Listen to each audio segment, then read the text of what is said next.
Oke, selamat datang semuanya. Kali ini kita bakal menyelami salah satu cerita paling epik dalam sejarah peradaban manusia, kisah banjir besar di zaman Nabi Nuh. Ini cerita tentang iman ya, tapi juga tentang pembangkangan dan soal gimana sebuah permulaan baru yang super dramatis itu bisa terjadi.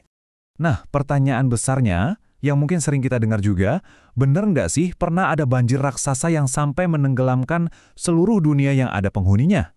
Ini nih misteri utamanya yang bakal kita coba kupas bareng-bareng. Dan kalau kita lihat, kisah Nabi Nuh ini salah satu catatan yang paling rinci dan dramatis banget. Ini tuh bukan cuma sekedar cerita suci loh. Anggap aja ini sebuah narasi sejarah yang gemanya itu kedengaran di hampir semua peradaban kuno di seluruh penjuru dunia. Oke, kita mulai dari awal ya. Gimana sih kondisi dunia sebelum Nabi Nuh diutus? Bayangin, ini adalah sebuah masa di mana masyarakat yang awalnya lurus-lurus aja, pelan-pelan malah terjerumus, hanyut dalam penyembahan berhala. Terus gimana ceritanya kok bisa sampai begitu? Jadi gini, semua ini berawal setelah 10 generasi hidup lurus dalam tauhid. Nah, pas ada 5 tokoh soleh yang wafat, iblis mulai beraksi. Dia bisikin ide, bikin aja patung mereka, bukan buat disembah kok, cuma buat kenang-kenangan aja. Tapi ya gitu kan, seiring berjalannya waktu, generasi baru lupa tujuan awalnya. Rasa hormat pelan-pelan berubah jadi penyembahan. Dan, boom, lahirlah kesyirikan pertama dalam sejarah umat manusia. Nah, di tengah situasi yang gelap kayak gini, diutuslah seorang nabi. Yuk kita kenalan lebih dekat sama sosok Nabi Nuh. Dan tugasnya yang gila, monumental banget. Bayangin, tugasnya berlangsung hampir 1000 tahun. Yang ironisnya nih ya, sebelum diangkat jadi nabi, kaumnya sendiri ngasih julukan ke beliau, Nuh al-Amin, orang yang terpercaya. Mereka tuh ngakuin banget kebijaksanaannya. Tapi begitu beliau mulai menyampaikan risalah dari Tuhan, status terhormat itu seolah-olah hilang gitu aja. 950 tahun. Coba deh, bayangin angkanya. Hampir 1 milenium penuh. Selama itu Nabi Nuh terus berdakwah, nggak kenal lelah, siang malam, terang-terangan, sembunyi-sembunyi. Padahal yang dihadapi itu penolakan yang, ya ampun, nyaris total. Dan penolakan mereka ini bukan penolakan biasa, tapi sombong banget. Mereka bukan cuma nolak pesannya, tapi juga ngeremehin yang bawa pesan. Logika mereka tuh, kalau Tuhan mau kirim utusan, ya pasti kirim malaikat dong yang hebat. Masa manusia biasa yang makan minum kayak kita juga? Ujian buat Nabi Nuh ini benar-benar datang dari segala penjuru. Dari dalam rumah sendiri, istri dan anaknya nentang. Dari luar, ada penguasa tiran yang terus menyiksa. Dan pengikutnya cuma segelintir orang-orang lemah yang dipandang sebelah mata sama kaum elit. Oke, setelah ratusan tahun berdakwah, dan Allah akhirnya menetapkan kalau nggak akan ada lagi yang beriman, ceritanya masuk ke babak baru. Datanglah sebuah perintah dari Tuhan yang kedengerannya aneh banget. Bangun sebuah kapal raksasa, di mana di tengah-tengah daratan kering. Dan ini bukan sembarang kapal loh. Prosesnya aja udah luar biasa. Dimulai dari menanam pohon dulu, nungguin 40 tahun sampai tumbuh. Konstruksinya dibimbing langsung. Kapalnya punya 3 tingkat dengan desain canggih yang bisa membelah ombak. Bahkan, ada inovasi teknologi baru di zaman itu, pertama kalinya paku dari besi dipakai, plus seluruh badan kapal dilapisi aspal, biar benar-benar kedap air. Bisa ditebak kan, pembangunan kapal ini jadi bahan cemoohan paling puncak.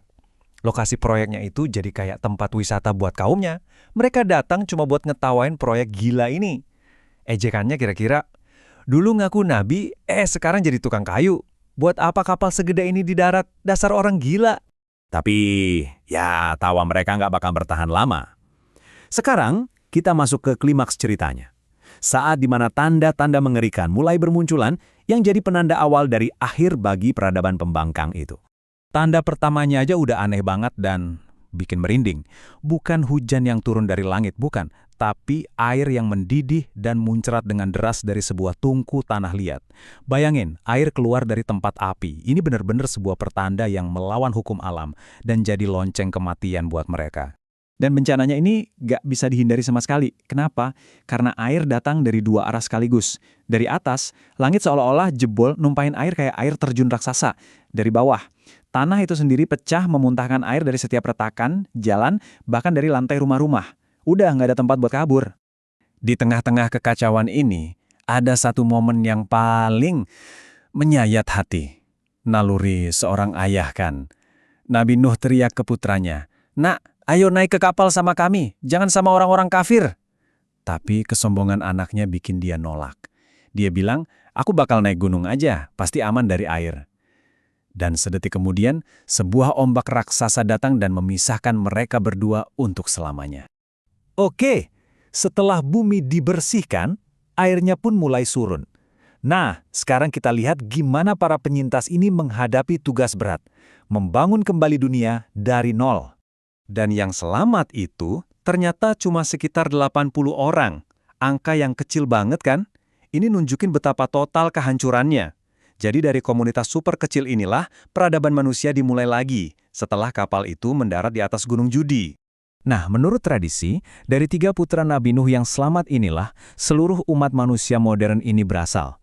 Sem jadi leluhur bangsa Semit, kayak orang Arab dan Ibrani, terus Ham jadi leluhur bangsa-bangsa di Afrika, dan Yafits jadi leluhur orang-orang Eropa dan Asia.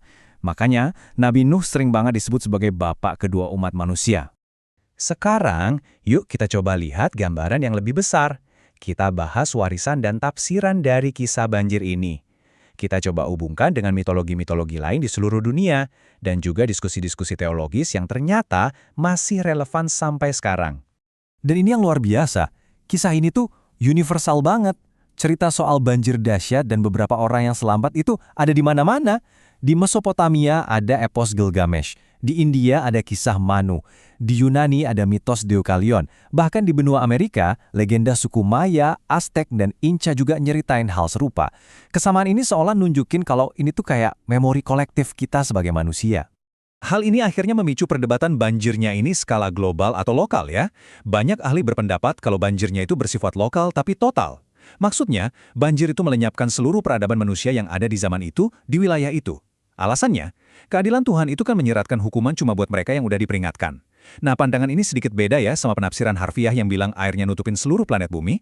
Jadi, ya mau skalanya global atau lokal, kisah Nabi Nuh ini tetap jadi sebuah monumen abadi tentang iman, kesabaran yang luar biasa, dan pertolongan Tuhan. Dan pada akhirnya, ini ninggalin kita semua satu pertanyaan buat direnungkan. Apa sih arti dari gemah kisah banjir yang terus-terusan muncul di cerita-cerita paling tua kita? Apa artinya ini bagi kita semua sebagai warisan bersama umat manusia?